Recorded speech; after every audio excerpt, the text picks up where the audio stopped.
Any citizen knows Drake Interplanetary. The cheesy billboards featuring impossibly plastic women with garish skin dye jobs leaning over the latest model starfighters. The newsfeed headlines about frustrated investigations into their criminal ties. The not quite aerodynamic look of their silhouettes. The company's footprint is pervasive and unavoidable for anyone who enters space. Drake's keystone design is the Drake Interplanetary AS-1 Cutlass. Incredibly inexpensive, Drake Cutlasses are used across the galaxy for thousands of different roles.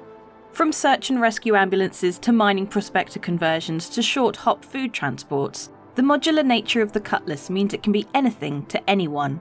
But there's no denying the fact that it is best known as the vehicle of choice for those skirting the law, and those outright defying it. If piracy has a corporate face, it's Drake Interplanetary.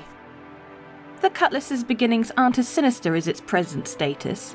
It was initially developed to UEE specifications as a candidate for their 2845 Volksfighter specifications. The specs were for a low-cost configurable space fighter that could be constructed rapidly to outfit distant home defense squadrons in times of need. The Cutlass lost out in the bidding to the now-forgotten Wildcat, but the development team opted to reappropriate the design for civilian use. The Cutlass was a spectacular design, all things considered. It lacked the leather seats and silver highlights of an Origin luxury spacecraft and the hard reliability of a Roberts Space Industries design, but it could be built quickly, using materials common on nearly every inhabitable world for roughly 3/4 the cost of any other comparable spacecraft. And for that, it was profoundly reliable. Famous test vids show the prototype Cutlass fearlessly navigating a field of stellar debris. The initial sales pitches went to private militia groups. UE law allows, and some would say encourages, anyone, anywhere to own an armed spacecraft, and so the plan was that private squadrons in more distant areas of the galaxy would welcome a low-cost spacecraft solution. Regions specifically classified high insurance risks, the Drake board reasoned, would especially welcome an easier way to replenish lost spacecraft. They were right, or so it seemed. Sales were phenomenal. Within 9 months, Drake had opened 6 off-world factories and had licensed dealerships in 9 systems. In another year, the company had quadrupled again. Within 5 years, they were the 5th largest spacecraft manufacturing concern and couldn't license subsystems manufacturers quickly enough. The company was lauded as a massive business success, credited in financial magazines as the little engine that could. Finally, a competitor that would change how companies like Roberts Space Industries and Musashi Industrial ran their businesses. From the numbers alone, it looked like everyone would be flying a Cutlass in 10 years. Drake Interplanetary incorporated soon after the successful release of the Cutlass to the public.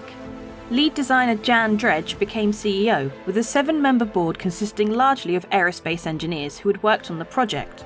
Drake was not the surname of anyone involved in the project. It was selected as an acceptably smooth-sounding name, chosen specifically in the hopes that it would make their spacecraft more appealing. This was the first in a series of money-over-all decisions that would quickly come to define the company. A later decision was also telling. Rather than expand onto one of the UEE's traditional homeworlds, like Earth or Terra, Drake would come to base itself in the economically embattled system of Magnus. Basing both corporate governance and key factories on Borea, Magnus II, Drake's outlaw image became well established before the first Cutlass left the factory floor there. By the turn of the 30th century, the galaxy was at peace, or as close to peace as it had ever been. Vandal raids at the time were disorganised, brush wars on frontier colonies were limited in scope, and the UEE military was in the middle of a several-year stand-down. Who was buying thousands upon thousands of Cutlasses, and what were they doing with them? As long as the credits kept coming in, no one at Drake was especially interested. The answer, of course, was outlaw organisations. As long as civilians have had access to the stars, piracy has flourished. And now, thanks to the affordable Cutlass, it had a new tool of choice. Smugglers and pirates, long cut off from the standard insurance system available to citizens, had mostly been operating with obsolete discards and military surplus. Now they had a readily replaceable spacecraft that fit their budget, and thanks to its larger-than-average cargo hold and extremely customisable nature, one that fit their needs exactly. An analysis found that Cutlasses were suddenly transporting narcotics, raiding cargo convoys, and even daring to engage police patrols with increasing frequency. In time, the bulky, modular look of the Cutlass would even come to redefine pirates as much as pirates did the Cutlass, giving new life to a very old profession. Here is where the corporate account, which proclaims Drake's astounding efforts to stop piracy and their dedication to making spacecraft available to all sentients, differs from reality. It has become clear, though wholly unacknowledged, that the company realised they had made a deal with the devil, and the money was too good to step back. Instead of restricting Cutlass sales to recognised military units, they began designing spacecraft with an increasingly practical bent. The Caterpillar transport, for instance, mounted more tractor beams and heavy weapons than anything in the same class. Advertising became more obvious as well, with showroom model Cutlasses appearing in black stealth schemes and skull and crossbones logos. What does the future hold for Drake? The rumour is that this year's models are all about streamlining, a daunting task for the modular boxy Cutlass, Caterpillar and Buccaneer.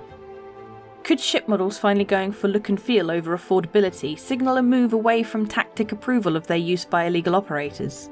A corporate representative is quick to point out that the company spent millions lobbying the UAE government for harsh anti-piracy laws. But the cynic can't help but realise that more anti-piracy forces dispatched to the outer worlds simply meant that the clans will need to buy increasingly larger numbers of Drake interplanetary replacement spacecraft. Mummy, my friend told me at school today that Star Citizen was a scam. Oh, Tim, is that why you got into a fight? Yes, Mummy. The only scam is people stealing all your internet infos and blocking your ability to watch things on Netflix and such with regional-based access. That's why we use our words, Tim. You should have told those bullies to get NordVPN, and also that Star Citizen is the best damn space sim ever. Yes, these two people are right. Get NordVPN, and also Star Citizen's great. Also, Timmy was a 35-year-old teacher at the school. And it wasn't even a school, it was a pub, and he was a barman. Every month we have a ship giveaway, and for February 2022, it's for an Aegis Sabre, the high-tech medium fighter with loads of firepower, but it comes in an auspicious red paint scheme as part of the Red Festival, as well as lifetime insurance and a Star Citizen game package. All you need to do to be in for a chance of winning is comment on any of my videos made during the month. You can further support the channel by clicking the join button underneath any of my videos. You can also donate or become a Patreon. Your feedback, though, from comments really helps the channel. Don't forget to like and subscribe. And also, if you're looking for a diegetic little controlly boy that makes your Star Citizen experience and potentially some other games pretty good fun on your touchscreen devices, then check out Game Glass. You've got that, you've got NordVPN links, you've got loads of other stuff. All in the links below. Click them all. Click them all. Maybe not all of them. That would be madness.